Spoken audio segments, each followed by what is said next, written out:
when I analyze the governor's work, I don't want to give him some kind of simplistic, holistic grade. When I go out and campaign for myself next year as a gubernatorial candidate or for another gubernatorial candidate, should I decide not to run, when I talk to crowds or to individuals advocating for whoever that candidate is, I'm not going to do it on anything but the issues and the facts, and ask New Jerseyans, what do you want?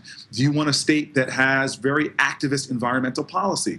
That protects families, kids, and communities? Do you want a state that really affirms the equality of all of our residents and doesn't create a second-class citizenship for gays and lesbians, for people just because who they choose to love? Do you want a state that really keeps at the core of their understanding the difficulties of working-class New Jerseyans and doesn't cut programs, which really is a tax increase on the poorest working people in our state, like cutting the earned income tax credit has done? So that's the issues that I always want to stand on. And by the way, I found myself, as I said before, saying, you know what, Governor, you're absolutely right about some of the things you stand for that have helped my city in some ways deal with some of the challenges we're facing. Absolutely. One of them, I'm sorry, I didn't mean to cut you off, but earlier when you said, next year when I run, and then I think maybe you caught yourself and said, or if I don't choose to run, this would be a great time and place to just get it out of the way. I know you said, over the next 2 weeks you'll make an announcement,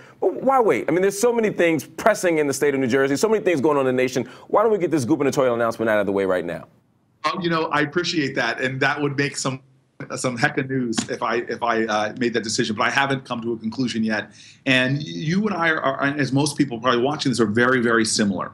You want to make career choices that best resonate with your values and with what you believe. And I feel very blessed that there's even a conversation about what I should do next. And imagine, if you had told me this 10, 15 years ago, I would have been shocked that this would have been the conversation, but it's still a very serious issue. I need to choose where I think I can make the best difference. The reason why I started my professional career in Newark is because I believed in this great city, I could make the best contributions to not only this community and this city, but to the ideals that I so firmly believe in, that are the ideals of our country. And so I'm going to have to make a real tough decision. I have a lot of phone calls, meetings lined up. What are you deciding between, though? Is the Senate also an option?